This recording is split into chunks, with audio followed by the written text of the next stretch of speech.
apa yang kita udah rancang selama beberapa bulan ke depan, ke belakang ya.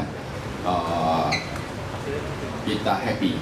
Hari ini kita pengen show apa sih Kumu Lab itu, idenya seperti apa gitu ya. Nah, kalau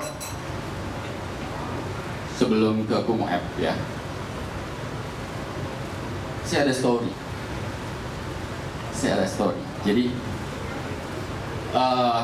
one day a 9-year-old kid asked me, "Papi, what the microservice is about?" So I think, how did you know about that?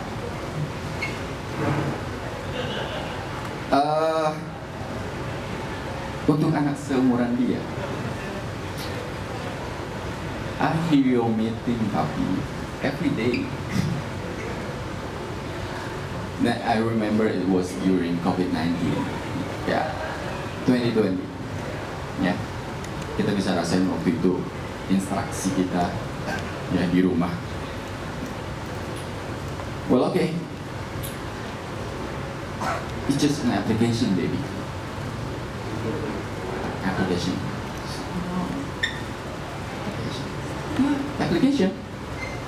Application running on the cloud. Makin bingung dia. Yeah. Okay, I got an idea. Bring the laptop here. Dia bawa laptop. Bongkar. Dia bongkar. Ini anak gratilan anaknya. Dia bongkar. Well, this is DRAM. This is storage. This is processor. Remember that. Okay. And how magic happened. These three things is the main things we need to run application, any application. Okay, Papi punya sulap. Close your eyes. Tutup mata. Merem, okay, tambah. Open your eyes.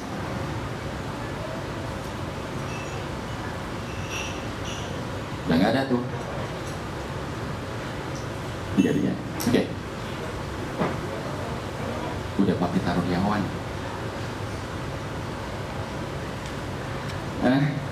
And then buka laptop kamu. Sorry, handphone kamu. Oke, dia buka. Dia buka smartphone-nya, dia ambil punya abangnya, dia buka. Aku punya aplikasi banyak. Coba, aku mau lihat aplikasi. Netflix. Alright, Netflix. Bukan Netflix. Kamu nonton Netflix? Yes, nonton Netflix. Kerjanya nonton Netflix mulu dia. And then, kamu tahu, ya, you know that Papi bayar itu. Dan kamu bisa ngerasain itu. Prosesnya ada di mana? Ada di langit. So, apa yang kamu butuhkan untuk kamu bisa nonton Netflix itu udah ada proses di awal. That's cloud service. That's microservice.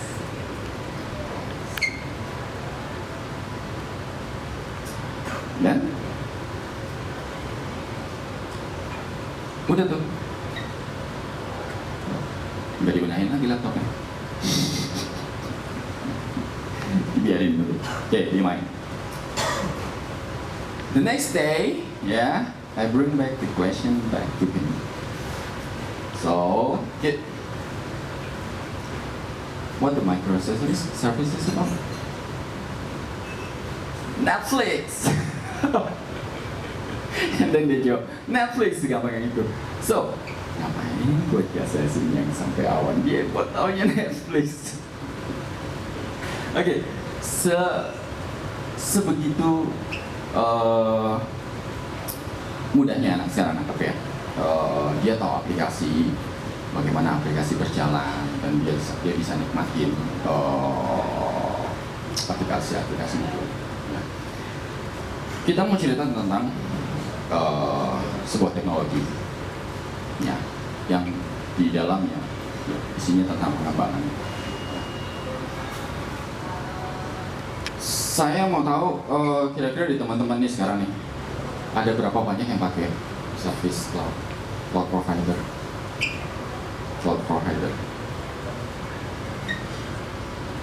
Any of you using cloud provider? Ya. Okay, mostly pakai ya. Mungkin ada beberapa, mungkin banking masih restriction sama cloud ya. Tapi intinya mereka punya surrounding ya, pasti mereka beberapa pakai cloud. Oke.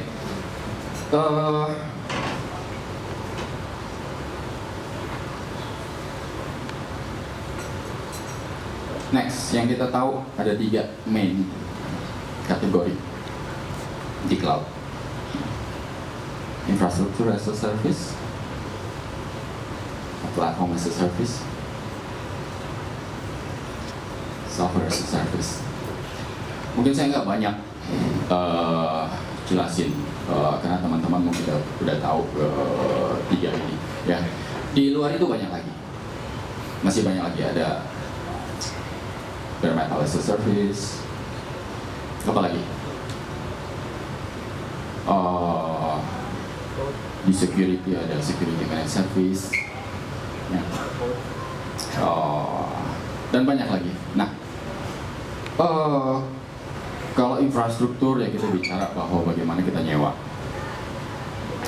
infra ya, kita sewa mesin-mesinnya ya, dan kita set up sendiri ya. Software as a service itu gimana kita pakai ya. Ada banyak macam-macam di market itu. Ada Salesforce yang paling terkenal ya, software as a service, dan banyak aplikasi-aplikasi yang bisa kita langsung pakai, termasuk Netflix tadi. Nah, apa sih platform as a service ya? Kumolab as a platform as a service, jadi tools ya untuk pengembangan di mana kita bisa deploy dan maintain application kita di cloud. That's a platform as a service. So, kita bangun ini ya untuk teman-teman bisa rasain pengembangan ya di Kumolab, bagaimana experience-nya ya.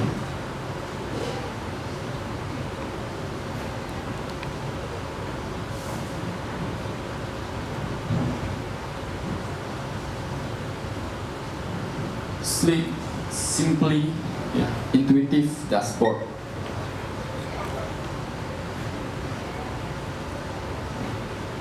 Kalau kita lihat di sini, Kumo App ya. Saat kita pengen bangun aplikasi, yang pertama ya pasti kita bicara skenario deployment. Mau seperti apa? Apa kita mau on-premise? Apa kita mau pakai VM? Ya. Atau kita mau pakai pengembangan toolsnya.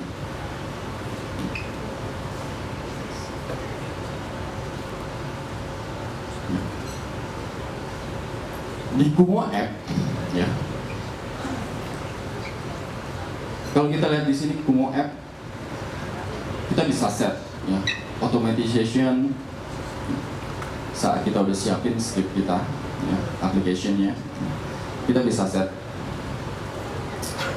Nama aplikasinya, realm-nya itu adalah gimana kalau kita mau setting high availability-nya. Ya. dan kemudian domain. Nah, karena ini kita belum jadi domain hosting, jadi ini masih di Kumu Lab. Tapi nextnya nanti kita bisa connect sama domainnya. Dan kemudian scriptingnya apa? Nah, di sini bisa lihat. Saat ini kita masih ada 3 baru. Static HTML, PHP, Node.js, itu yang 3 kita provide. Tapi nextnya kita akan ada beberapa support untuk programming language. Dan kemudian kita bisa unggah file. Ya. Nah, ini dia. Wah, ini jadi satu aplikasi yang udah di-deploy. Ya. Saat kita pengen down, ya, katakanlah di sini kita pengen deploy satu yang lain, aplikasi yang lain. Ya. Di Kumu App itu ada fitur versioning, ya, yang kita bisa deploy any other application di situ. Ya. Dan kemudian dengan bahasa pemrograman yang lain di situ ada. Dan kemudian kita commit misalnya ya, kita commit ini aplikasi yang kedua. Okay. Nah, ini kita kompres dulu sebelum deploy. Sebenarnya bisa kalau nggak dikompres, tapi itu akan satu-satu lama. Compressing akan memudahkan itu untuk upload aplikasi kita.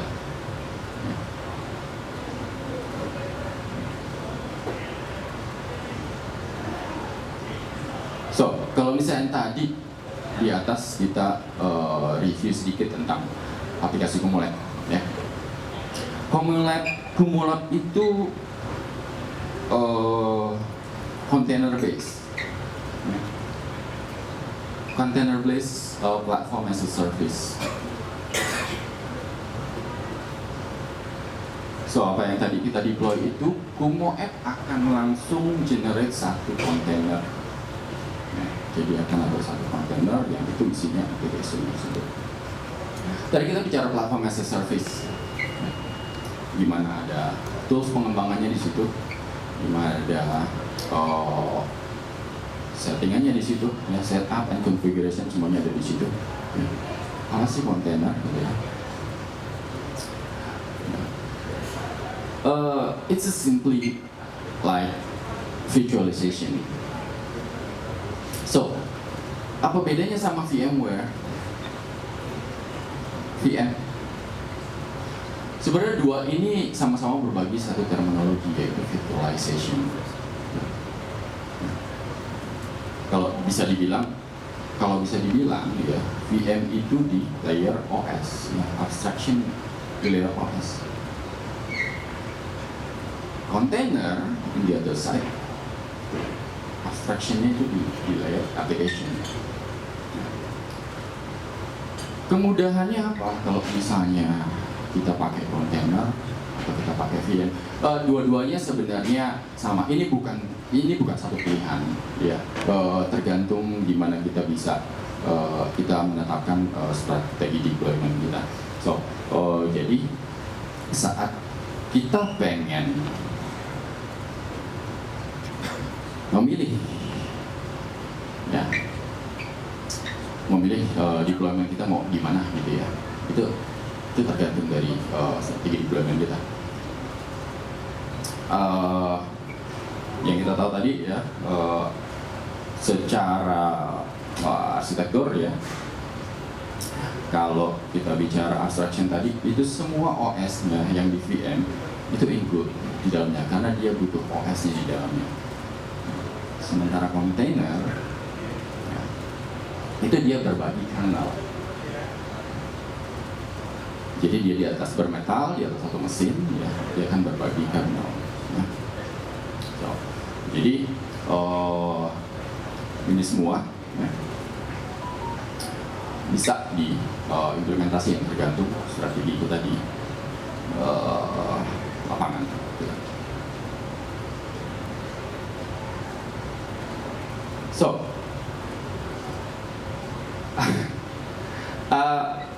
apa sih yang ada di kontainer? Bisanya apa sih? Gitu kan? actually you can put anything in container. Jadi dari aplikasi-aplikasi yang kecil, dari kita bikin satu yang mudah sampai yang enterprise, itu bisa dimasukin kontainer. Kita bisa bikin di kontainer, ya. Keunggulannya apa? Ya, jadi kayak aplikasi-aplikasi yang lucu, high tech, ya UMKM itu bisa masuk ke situ. Ini kan mother vessel juga bisa masuk ke situ di kontainer.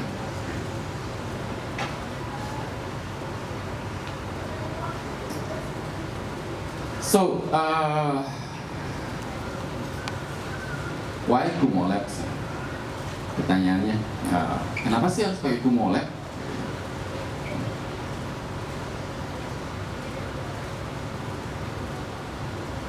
Yang pertama, ya udah pasti dia fastest way ya to go to market. Jadi kalau misalnya kita bangun satu inisiatif, ya kita mau bangun satu aplikasi ke depannya, akan lebih cepat ya kita implementasi dengan platform as a service ya.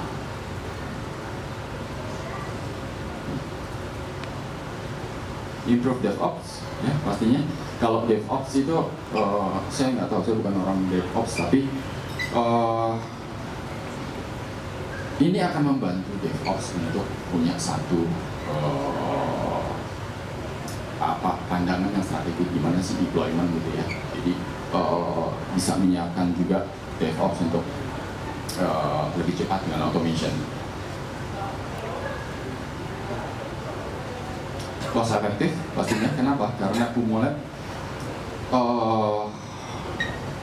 secara resource kita bicara misalnya, dengan VM itu kita harus menyiapkan satu mesin, satu VM ya, yang itu harus kita pesen satu VM, dan itu mau kita pakai atau enggak ya kita bayarnya di situ. Beda dengan kontainer ya. Kontainer sesuai pemakaiannya, resource-nya berapa, itu yang kita bayar.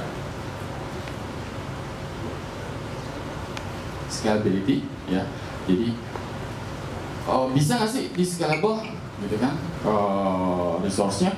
Ya. Sangat bisa. Yang tadi saya bilang kalau aplikasi-aplikasi dari yang kecil sampai yang gede itu bisa masuk ke kontainer. Jadi baik kita mau scaling secara vertikal, secara horizontal untuk menambah resource-nya itu bisa di Kumo Lab.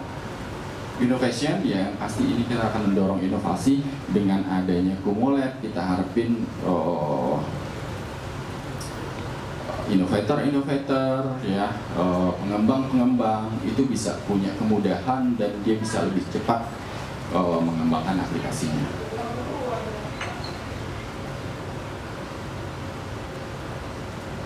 And portability, kalau di kontainer itu ya dia bisa dipindah-pindahin gitu ya. Kalau di kontainer itu ada 3 terminologi sebenarnya. Ada image di dalamnya, ada kontainernya itu sendiri, dan kemudian ada orchestration-nya. So kalau kita bicara image tadi, itu isinya ya script ya, application kita ya. Container engine itu sendiri itu yang menjalankan runtime-nya gitu ya. Jadi you can copy as many as you can untuk image-nya ya, tapi runtime itu akan menjalani dan isolate image kita. And then kemudian orchestration. Orchestration itu kalau kita bangun satu aplikasi baru 1, 2, 3 itu gampang. Tapi kalau sifatnya kita udah manage ribuan, orchestration ini penting untuk manage kontainer. Teknologinya banyak Pak, di lapangan banyak, di market juga banyak ya. Jadi kalau misalnya ada yang mungkin bingung mana kontainer kita bangunnya pakai apa sih kontainernya? Gitu ya. Oh pakai Kubernetes, Docker, apa gitu ya, macam-macam ada. Kumu LED pakai teknologi itu, tapi enggak mentah-mentah aja pakai dan kemudian di publish gitu ya. Kita bungkus lagi dalam satu platform, that's Kumu App. Platform ini kita bungkus dan kemudian kita sajikan ke teman-teman untuk bisa punya satu experience. Dan kemudian next flexibility, ya. Cloud native, kita bicara cloud native karena microservice itu intinya adalah cloud native. Ya. Jadi kalau kita bilang tadi cerita awal saya tentang microservice, gimana anak itu tanya, gitu ya. Containerization dibangun ya memang untuk tujuannya microservice. Jadi aplikasi-aplikasi yang modern yang dia butuh masuk ke ekosistem, dia terhubung dengan ekosistem, dia bisa connect kemana, itu butuh microservice.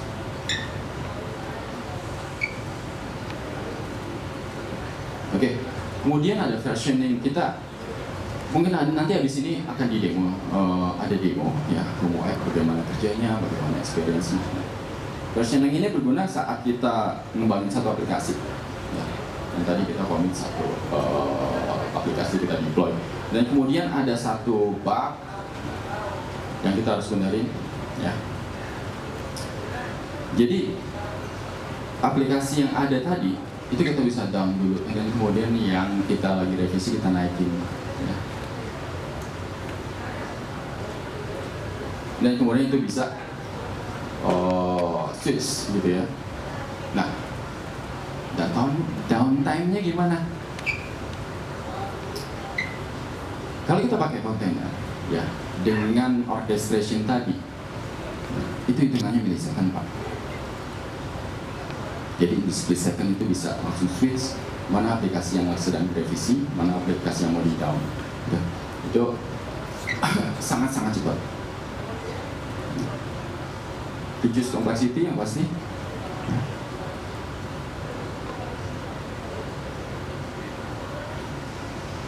So, saya cukup happy kenapa tadi, karena apa yang kita udah kerjain di sini kita bisa show sama teman-teman, gitu ya.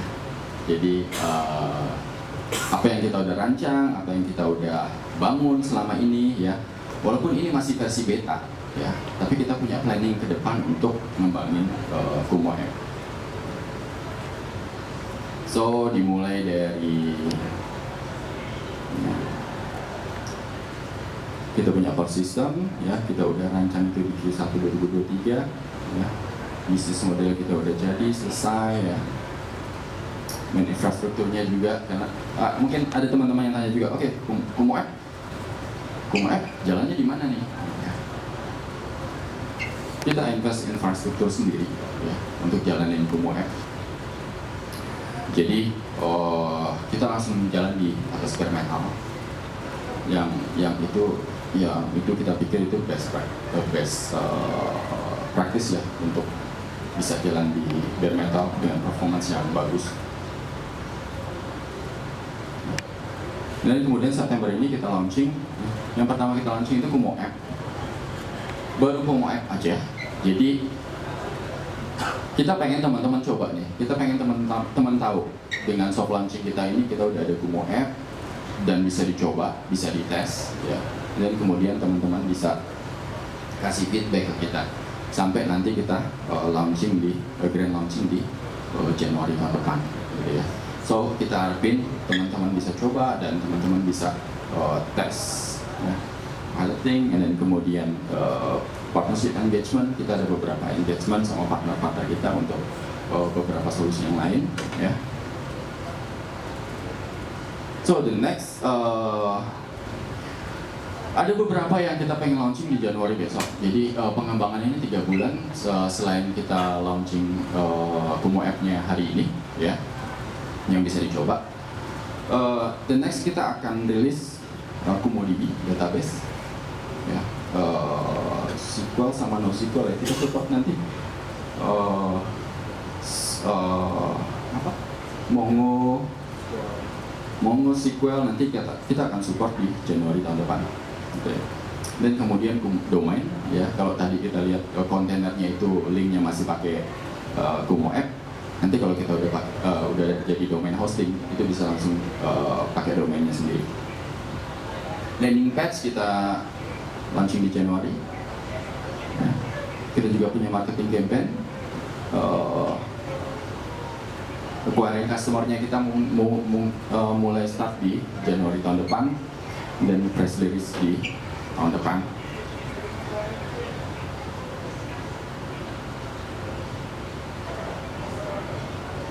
Oke, the next di Q2-nya kita akan rilis B2B-nya. Nah, ini menarik kalau teman-teman mungkin punya bisnis juga, punya klien juga. Nah, B2B kita ini punya manajemen untuk aplikasi-aplikasi yang berjalan di environment teman-teman. Ya. Dan kemudian next kita mau rilis VPS, share resource system. Ya. Kita juga mau touring ke kampus-kampus karena salah satu segmen kita juga pakai Kumo App, ya. Dan kemudian untuk scanning library, ya, kita akan implementasi SCA, ya, software component analytic. Jadi ada satu fitur lagi nanti yang bisa teman-teman lagi coding itu akan kita scanning library-nya.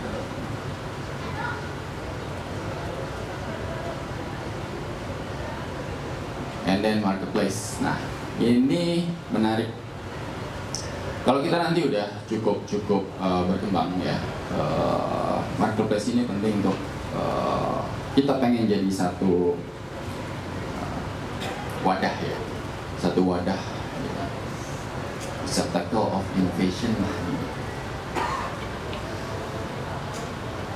Jadi teman-teman pengembang, teman-teman developer, ya, itu bisa pakai fiturnya Kumo Apps, dan itu bisa dipajang juga di Kumo App Marketplace, ya. Sehingga aplikasi-aplikasi, ya, mungkin dari yang kecil-kecil apa semua bisa dicari di marketplace-nya Kumo App. Dan kemudian next DLT ini kita lagi coba, lagi tes, ya, karena beberapa market yang kita garap sekarang ada opportunity DLT, ya, which is distributed ledger technology. So itu teknologi blockchain. Ini kita sekarang lagi tes core systemnya, diharapin di tahun depan kita bisa mulai coba gitu, ya, piloting.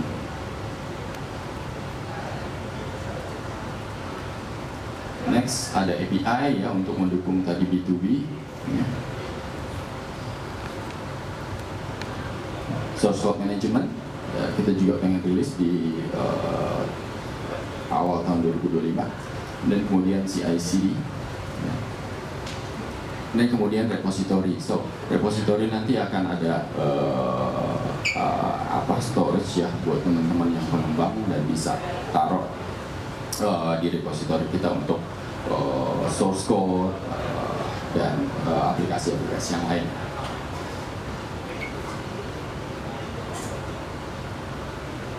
So market segmennya Kumo App yang pertama itu student. Jadi selain kita di sini teman-teman bisnis ada, ya, itu market segmen kita yang paling kita incar itu adalah student, di mana kampus-kampus, anak-anak LPK, gitu, ya, itu mereka pasti punya project, ya, tugas, exam, ya, ada competition di sana. Kalau mereka bisa pakai apps kita, ya, ini akan bantu mereka untuk punya satu, mereka bisa ngerasain lah teknologi komputasi awan, gitu, ya, yang kalau mereka mungkin mereka masih berpikir, oke, aku mesti buka kartu kredit untuk GCP atau AWS yang harganya mungkin nggak terjangkau untuk mahasiswa, itu kita incar di sana. Gitu ya. Dan kita serius untuk ini dan akan touring ke kampus-kampus ya untuk jalannya strategi marketing kita. The next, developers, profesional, individual developer, ya, profesional yang dia punya project untuk kembangin any application ya, itu bisa pakai Kumo App. Ya. Jadi Kumo App nyasar juga untuk pengembangan ke SMB, ya, UMKM itu banyak banget Pak. Mereka katakanlah case-nya mereka mau bikin website. Satu website itu kalau kita bilang mereka pikir oke, gue mau naruh di mana nih, deploy di mana nih, gitu ya. Di Kumo App itu cepet banget. Itu bisa disetting yang tadi paparan di depan ya, dengan otomatis itu bisa langsung jadi satu kontainer dan mereka bisa langsung lihat di website. Jadi secepat itu dan semudah itu di Kumo App. And the next industry, ya. Di industri ini banyak banget kalau kita mau garap ya,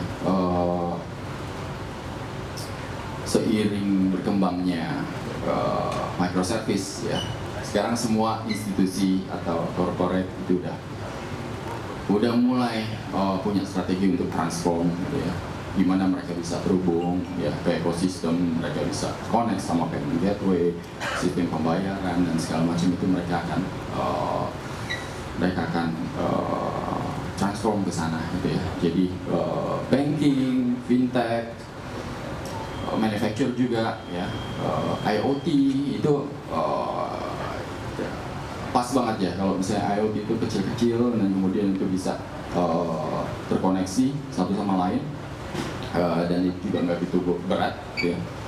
Dan kemudian agriculture, government sama telco juga.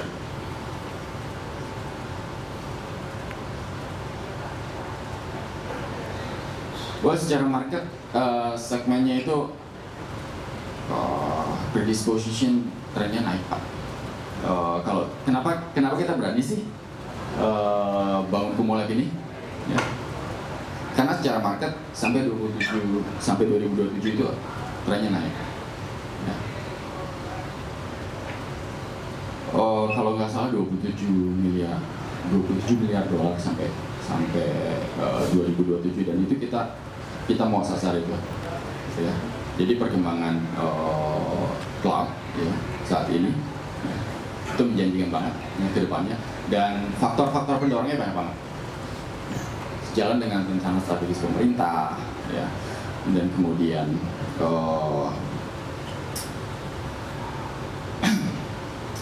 perkembangan startup ya, fintech ya, perkembangan IoT ya, semuanya itu yang bikin kita berani untuk melihat ini pasar PaaS sangat-sangat menjanjikan gitu. Dan kalau bisa dibilang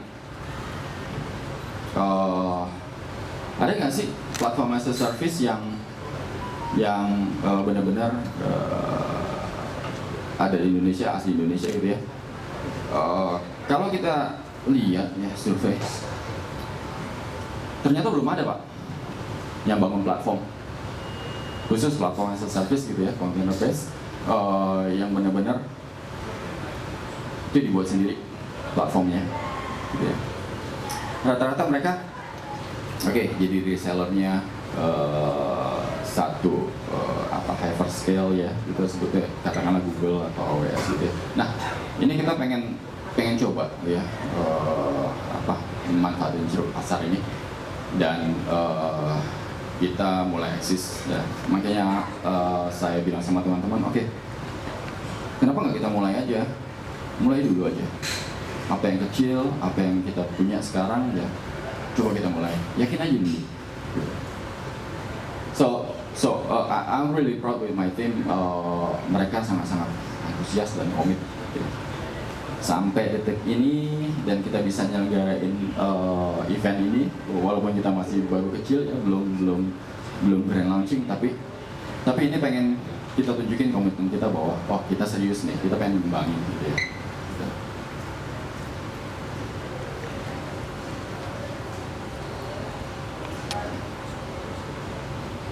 Well, Genesisnya ini balik ke kita kejadian siapa yang pada awalnya gimana sih? Oke, jadi ceritanya gini ya, Kumo App beberapa bulan belakang ya, awal tahun lah ya, awal tahun itu kita ngobrol-ngobrol, saya Iman gitu ya, oke.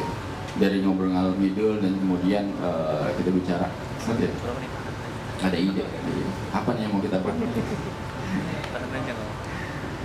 Ya dari partnerku sendiri ngerasain bahwa ngembangin aplikasi itu susahnya di Indonesia. Kita pengen deploy satu aplikasi yang kecil aja kayaknya mahal gitu loh dan lama gitu. So saya bilang sama Iman, ya udah kalau memang kita serius kita bangun aja. Nah kita berdua, kita komit ya.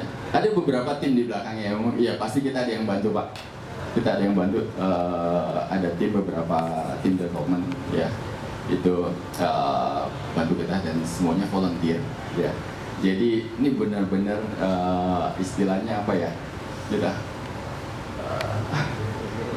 bootstrap benar gitu ya. So tapi dari situ saya langsung kabarin teman-teman ya, teman-teman yang lain dan kemudian saya lihat saat saya sampaikan itu mereka antusias banget.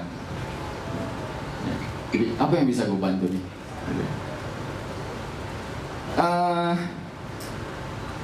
Ya itulah teman ya. Jadi that's our friend are for kalau gue bilang itu kita butuh link gitu ya, dan kemudian apa yang kita bisa kembangin gitu, mereka support banget. Ya udah, gue tunggu deh platformnya, gitu ya. Kapan bisa dicoba gitu. Dan itu banyak banget dari teman-teman support kita di Kumo Lab gitu ya. Nah, habis ini mungkin kita bisa lihat demonya langsung yang akan didemoin sama teman saya, Nuriman. Setelah itu mungkin dari kami dari bapak-bapak dan ibu-ibu ada pertanyaan, kita bisa sesi tanya jawab nanti.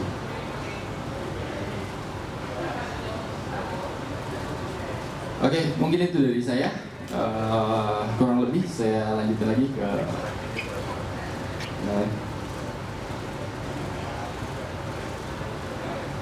ya, baik, terima kasih Mas Bram sudah mempresentasikan untuk kita semua. Lalu teman-teman pasti penasaran nih untuk demonya seperti apa sih? Oke, baik, kalau begitu boleh silakan kepada Mas Nurimansyah sebagai CTO Kumo Lab. Silakan Mas, boleh didemokan. Tepuk tangannya boleh dong. Ya, terima kasih dulu sebelumnya sama Mas Bram ya. Saya sambil duduk ya. Ini sedikit cerita ya, kok susah banget gitu. Bukan susah sih, sebenarnya kalau bilang susah enggak, cuman kayak saya sebagai developer ngerasa itu kayak kita bikin apps atau buat testing segala macam itu mau punya environment untuk bikin infrastruktur testing saya aja itu kok harus ini ya, maksudnya ada nggak sih environment yang mendukung testing aja dulu gitu ya, jadi nggak mesti full. Rupanya to be honest, nyari di lokal itu memang agak susah gitu. Nah, jadi singkat cerita ya kita ketemu, kita coba sih jalan ini, dan rupanya Mas Bram tertarik yang alhamdulillah sampai hari ini kita bisa nyiptain satu produk gitu ya di Kumo Lab ini. Oke, mungkin tadi udah banyak ya Mas Bram cerita. Ini saya langsung aja demoin si produk pertama kami ya, yang Kumo App ini. Cuman sedikit disclaimer karena memang kita ini akan terus berkembang, pengembangan teknologi si Kumo App-nya dan juga produk-produk kita yang lain nantinya. Jadi mungkin kita akan fokus 3 3 hari udah dibayar 3 hari, nggak, jadi nggak harus full yang dia harus bayar 1 bulan, padahal dia cuma pakai 1, 2, 3 hari gitu kan.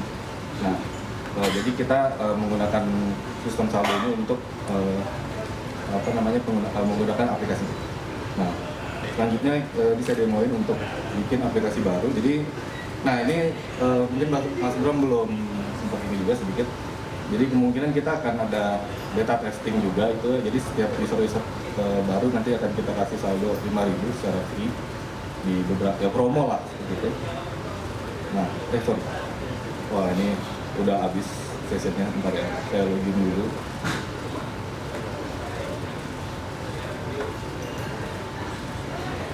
Nah untuk loginnya juga kita take out password ya biar lebih simpel.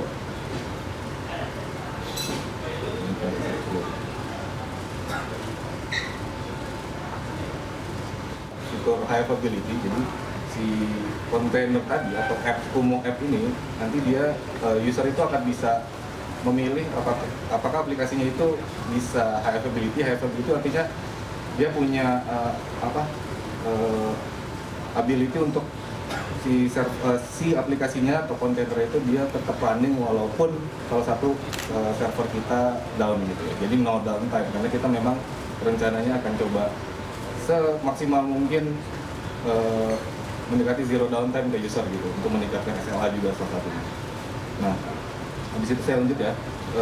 Setelah kita milih untuk nama aplikasi, milih Realm, nanti dia akan ke preview. Nah, sementara ini kita akan secara default akan menggunakan subdomain kita gitu ya, yang dimana nanti nextnya kita akan punya Kumo routing, itu artinya nanti user yang punya domain sendiri itu bisa mengarahkan domainnya dia ke aplikasi kita. Nah, lanjut di case ini saya coba pakai status HTML. Nah ini sebenarnya nanti di di aplikasi-aplikasi lain itu bisa dipilih versinya sesuai kebutuhan ya. Terus juga di Kumo app ini karena kita juga concern juga ke security, jadi sebisa mungkin aplikasi itu akan kita update. Jadi kalau misalnya memang kebutuhan user masih pakai aplikasi lama, mungkin nanti bisa support atau gimana gitu ya. Cuman yang jelas untuk kedepannya pasti kita akan menggunakan versi yang low risk dari sisi security dan vulnerability. Nah setelah itu saya coba di sini misalnya diunggah file. Jadi saya coba untuk download. Nah ini saya benar-benar manual, jadi kita coba ini ya, download beberapa aplikasi atau website, misalnya di sini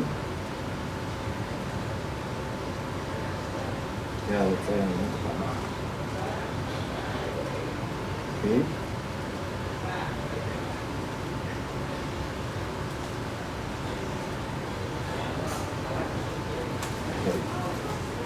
Nah, jadi untuk filenya yang harus di-upload dan memang dari ketentuan dari kita itu kita mewajibkan user harus dijadikan zip atau kompresan file kompres. Kenapa itu tadi? Ya biar tidak manual satu-satu ngupload dan juga lebih kecil nanti pada saat ngupload filenya. Nah, sebenarnya nanti nextnya ini memang harusnya ada beberapa informasi bahwa misalnya jenis bahasa pemrogramannya apa, wajibnya apa gitu ya. Kemudian nanti sambil jalan kita akan melengkapi kebutuhan itu. Nah contohnya untuk di HTML minimal tuh ada file indeks HTML di kompresannya. Nah ini kita kompres dulu jadi zip. Misalnya tadi hello world. Terus ini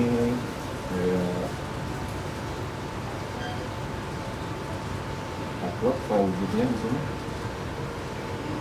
Nah kemudian kita tentukan versi deployment. Sebenarnya di sini ini udah kita kasih default value, jadi bisa di skip. Tapi kalau teman-teman juga butuh untuk biar bisa tahu ya di aplikasi ini deploymentnya versi berapa segala macam, ini bisa ditentuin. Dan kita menggunakan format dari server, nanti bisa dilihat. Lalu kemudian ini kita akan memilih tipe paket. Jadi di Kumo app ini memang kita untuk penyediaan resource-nya kita menyediakan di storage karena kita container base, jadi secara resource memang kita bisa dibilang ya memang nggak kita masukin di sini kan nantinya balik lagi kita akan menggunakan sistem sharing seperti yang kayak yang yang udah ada sekarang ini gitu kan, sistem. Cuman nggak berarti sistem sharing itu bikin aplikasi atau kontainer kita jadi pelan, nggak. Gitu. Nah, ini jadi misalnya saya coba yang Micro 2. Kemudian, nah di sini di tahapan selanjutnya itu kita akan ada di halaman untuk review aplikasinya, jadi biar nggak salah deployment. Dan kalau sudah benar nanti bisa bersesuaian dengan ketentuan. Lalu kalau misalnya sudah yakin, kita submit. Dan ini aplikasi berhasil dibuat dan lagi diproses.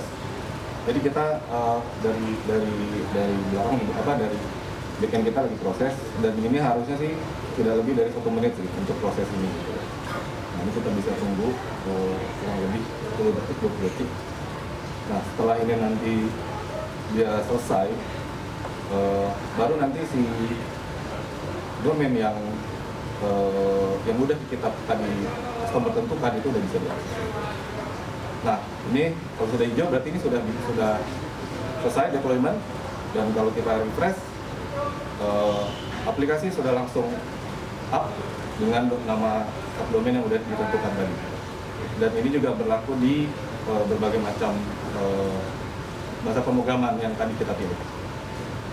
Nah, lalu kemudian fitur apa selanjutnya adalah rollback. Jadi di sini detail aplikasinya kita bisa masuk, dan kita ada fitur rollback atau versioning tadi. Jadi buat apa?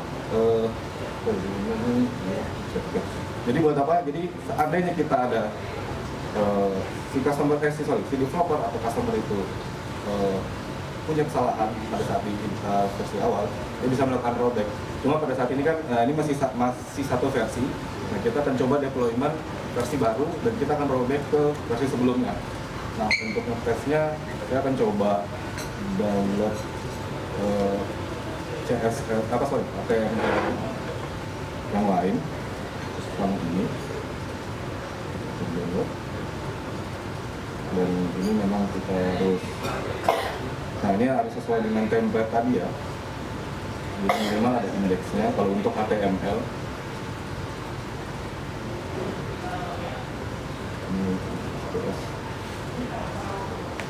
Oke. Nah, selanjutnya kita akan coba deployment versi baru.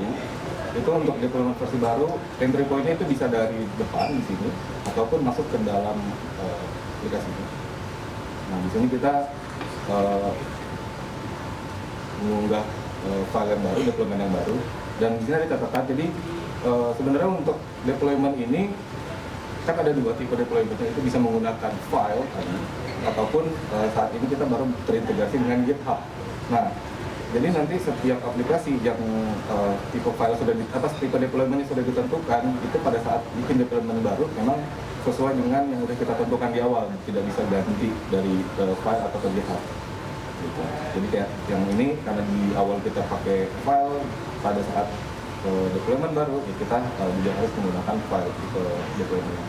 Lalu kemudian kita tentuin versi, ini pun boleh 00 juga karena di belakang ada namanya build number, di mana build number ini akan bertambah increasing otomatis setiap ada deployment baru. Nah, jika sudah kita submit, dan deployment baru lagi di proses dan di oke. Nah, ini bisa kita lihat di sini. Kalau kita cek lagi di Hello World app kita, sorry ini ngekas, kita refresh lagi sekali.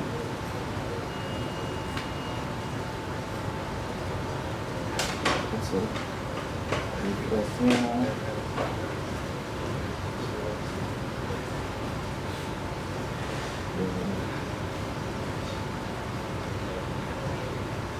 masih ngekas ya.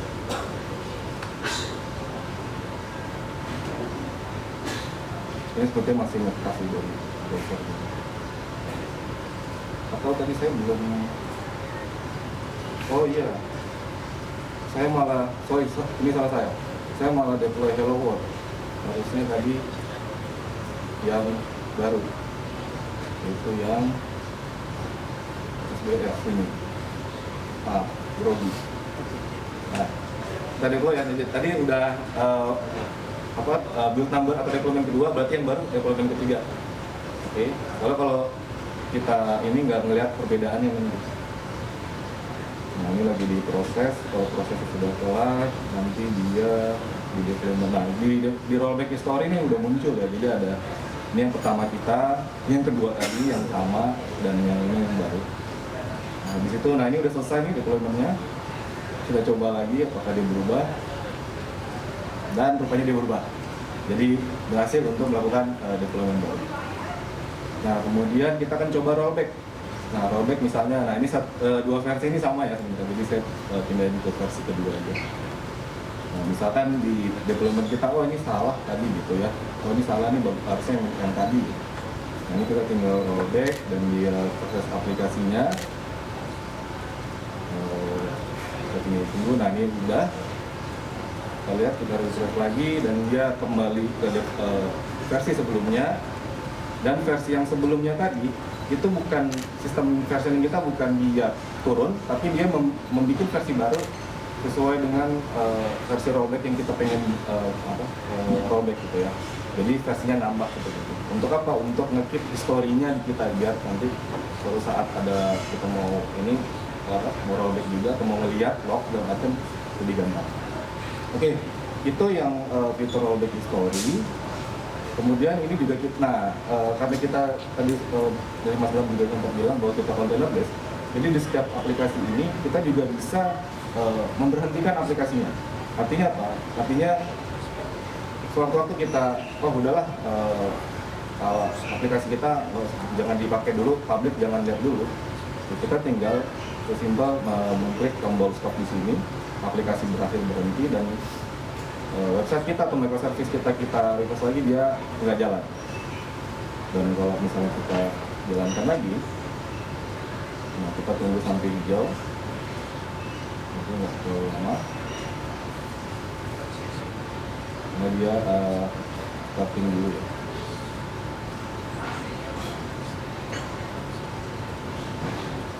Dan habis ini saya juga ada mau jelasin sedikit terkait billing ini. Nah ini udah jalanin, dia running lagi. Terus fitur selanjutnya, mungkin kalau selanjutnya untuk yang kita mau mengupdate aplikasi kita, itu jadi aplikasi itu harus diberhentiin dulu. Kenapa? Karena di fitur ubah ini, di fitur update kita, aplikasi itu bisa di-upgrade paketnya. Nah, karena mau mengupdate paket otomatis, ya memang mau nggak mau, memang harus ada downtime, karena mau mengupdate paket ini gitu kan. Nah, dan juga untuk mengupdate dan juga untuk paket itu kita tidak bisa downgrade, tapi bisanya cuma upgrade gitu ya. Terus juga kenapa harus ada downtime? Karena kita bisa mengubah nama aplikasi, yang dimana nama aplikasi ini juga bisa mengubah DNS atau domain name kita, makanya harus ada downtime di situ. Nah ini saya lanjut, kita tes dulu dengan paket yang sama, cuman saya ubah nama subdomainnya ya, jadi my website. Menekan, dia berhenti, dia memproses lagi. Nah seharusnya pada saat memproses seperti ini, website nama domain website kita sebelumnya itu sudah nggak bisa diakses lagi, karena kita sudah mengupdate ke nama domain yang baru gitu ya. Memang ada waktu untuk dia pindah ini ya. Nah ini udah selesai. Ini untuk nyoba kita tes lagi, yang lama nggak mau ya. Kita coba yang di my website, dan dia sudah berpindah ke subdomain yang baru.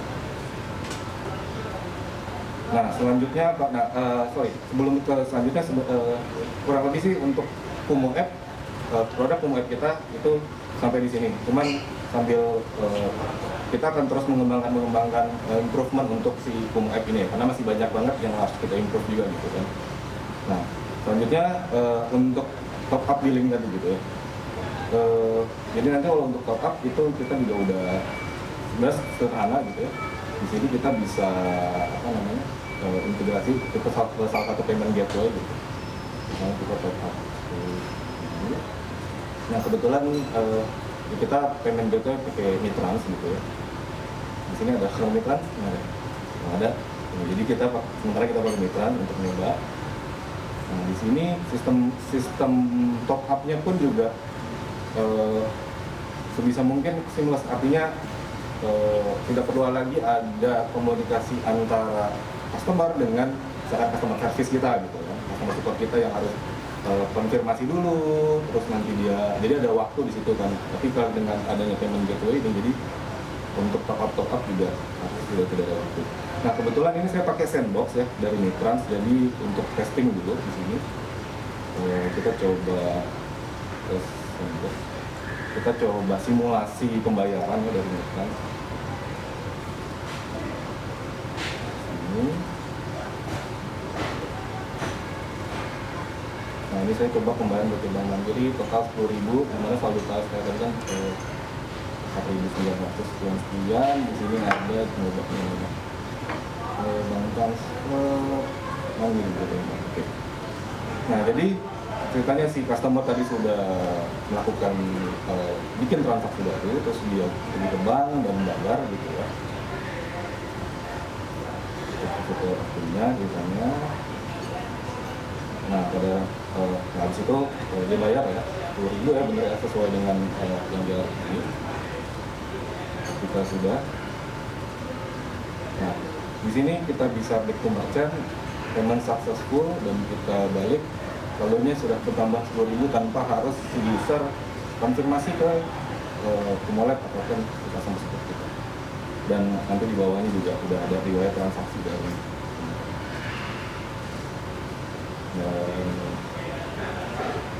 nah ini profil. Nah ya kurang lebih sih sejauh ini platform Kumolet yang dimana nantinya juga tadi udah di-mention sama Mas Bram. Ini semua based on container, dan juga kedepannya kita juga akan melaunch untuk yang database. Nah ini disclaimer perlu diingat bahwa ini ini baru sebatas aplikasi, jadi tidak ada database di dalam ini segala macam. Tapi ketika misalnya nanti mau aplikasi ini terhubung dengan database, itu bisa pakai database eksternal atau memang ya tinggal tunggu rilis dari Kumo database kita yang nantinya bisa integrasi dengan Kumo database. Nah ini terakhir ini kita hapus biar clean. Nah, berhasil dihapus. Oke, selesai. Nah, kurang lebih sih itu demo untuk Kumo App, salah satu produk dari Kumo Lab. Ya, sekian dan terima kasih. Terima kasih Mas. Guna ya buat teman-teman yang bergerak di bidang pengembangan aplikasi dan digital transformasi. Kurang lebih seperti itu ya Mas ya. Ya baik. Mungkin di teman-teman pasti banyak nih, ada beberapa pertanyaan dari tadi tuh kayak ada ini mau ditanya nih belum jelas tentang apa. Boleh ya, kita langsung masuk ke sesi Q&A aja. Mungkin nanti akan dibantu jawab oleh Mas Bram atau dari Mas Nurik Mansyah. Boleh mungkin teman-teman ada yang ingin ditanyakan? Ayo dong, jangan malu-malu, jangan ragu-ragu. Teman-teman, jangan disimpan-simpan, nanti nyampe rumah, aduh nyesel ya, tadi kenapa gak nanya ya? Yang nanya dapat hadiah ya Mas Bram ya? Yang nanya dapat hadiah tuh. Oke, boleh silakan. Perusahaan ada beberapa. Terima kasih. Yang pertama mungkin sebelum pertanyaan adalah pernyataan saya pertama Mas Iman, Mas Bram, terima kasih banyak karena memang challenges kita di dunia IT itu barrier to entry berat sekali, terutama yang masih belajar untuk memulai untuk bisa masuk ke dalam IT. Betul sekali kasusnya deployment. Tentunya kalau kita profesional kita tahu ya rutenya sebenarnya banyak, tapi betul untuk ketemu rute itu susah. Nah, di sini memang Kumolet mempunyai breakthrough untuk bisa membantu dan memudahkan proses itu. Lanjut ke pertanyaan pertama adalah tentunya standar ya. Satu, free tier dong Mas Bram. Jadi untuk bisa yang memulai kecil itu satu. Kedua, apakah ada di roadmap ya free tier ya? Kedua adalah tentunya barrier itu kan bukan hanya itu juga inovasi bahwa kita bisa pakai payment Indonesia untuk lokal. Kedua adalah apakah ada di roadmap untuk bisa melakukan deployment terhadap kontainer yang kita build sendiri. Relatif teknikal kalau yang kedua. Pertama untuk Mas Bram, yang kedua untuk Mas Iman. Terima kasih. Oke. Terima kasih Pak Arif mungkin. Iya, kita memang dari pernyataan dari Pak Arif ya, di segmen kita udah jelas kelihatan bahwa market segmen kita itu students gitu ya, karena students itu yang benar-benar kita memang harus siapin ke depannya gitu ya. Jadi kalau tadi segmen market kita sampai 2027 itu benar-benar naik, dan mungkin kalau kita jeli lagi sedikit 2028 itu kita udah masuk di 100 tahun Sumpah Pemuda. Itu semangatnya dari Kumolab itu sendiri gimana nyiapin generasi-generasi yang akan datang nih gitu ya. Oke, kita secara di sini berbisnis gitu. Ada satu sisi bisnis, tapi kita pengen naruh juga persiapan ke depannya bagaimana anak-anak mahasiswa, anak-anak TK, ya mereka nggak bisa ngerasain gitu lah, teknologi awan gitu ya. Mungkin di kantong mereka cukup mahal gitu ya. Kita pengen nambah situ gitu ya. Jadi itu semangatnya kita di Kumolab. Kita mempersiapkan generasi yang akan datang juga. Dan pertanyaannya tadi yang Pak Arif, yang apa ya? Kontainer tit. Ya, mungkin Mas Iman. Oke. Ya, sudah makasih Pak Arif. Jadi ini kalau ini ya, saya nggak salah. Tadi apakah kontainer yang kita bikin itu akan nanti kedepannya bisa berkolaborasi ya kasarnya dengan kontainer yang kita bikin sendiri atau terintegrasi seperti itu? Mungkin dua-duanya. Satu, kita udah build sendiri, jadi kita deploy kita punya kontainer OCI-nya. Oke. Kita deploy. Kedua, apakah yang kita build di sana kita bisa tarik. Kita buat yang kedua itu kita buat di sana artinya dengan buat di Kumolab. Oke, yang pertama dulu. Kalau yang pertama dari internal itu nanti kita juga akan sebenarnya kita akan ada produk namanya cluster sih gitu, yang dimana di situ siapapun nanti customer atau perusahaan yang memang butuh kontainer base di situ itu udah bisa langsung menggunakan atau mengintegrasikan ya dengan apa yang sudah di-build gitu ya dengan Kumolab. Nah yang kedua yang tadi kalau misalkan sebaliknya pun sama dari Kumolab nantinya itu kontainer ini itulah tadi di slide tadi itu ada namanya share resource system kita nanti, bukan karena nanti itu artinya kontainer kita atau Kumo App ini itu bisa di-sharing dari sisi user bahkan sampai sisi infrastruktur teknikal. Artinya apa? Jadi walaupun buatnya nanti di Kumolab, nanti nextnya itu mau di on-premise segala macam, itu nanti kita bisa nge-share atau mengintegrasikan kontainer kita ya. Nah mudah-mudahan kriteria, nah yang kriteria itu apa ya? Yang kriteria maksudnya untuk memulai gratisannya berapa? Nah, iya. Oke, pretty. Ada Pak. Jadi kita kasih free tier buat new entry ya. Jadi itu memang kita kasih secara free. Mungkin deploymentnya terbatas ya. Tapi yang penting adalah mereka bisa coba, bisa ngerasain teknologi ini gitu ya. Jadi kita juga punya campaign nanti buat bisa dicoba sama teman-teman developer. Dari sekarang sampai nanti Januari itu kita kasih free untuk teman-teman untuk bisa coba gitu. Jadi bebas untuk bisa explore di platformnya Kumolab. Oke, baik. Terima kasih Pak Arif untuk pertanyaannya, Mas Bram, Mas Nurmansyah, terima kasih. Atau mungkin dari teman-teman ada lagi yang ingin ditanyakan? Kayaknya Mas yang jaket hitam ada nih, ada sesuatu yang mau ditanyakan nih? Oh enggak. Mungkin nanti setelah ini kita akan tumpengan, atau mungkin nanyanya lebih ke face to face individu kali mungkin ya Mas ya, lebih enak ya. Boleh nanti setelah tumpengan sambil ada kita coffee break juga, boleh di sebelah kiri nanti bisa sambil ngobrol-ngobrol juga. Jangan-jangan Mas nggak nanya, langsung order ya. Ya baik, boleh kita langsung aja mungkin ya sesi tumpengannya ya Mas ya.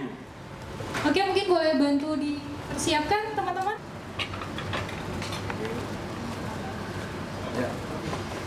Bismillahirrahmanirrahim. Semoga dengan adanya soft launching hari ini dari Kumu Application, kedepannya dapat menjadi aplikasi yang berguna juga untuk teman-teman semua dan pengembangan transformasi digital juga.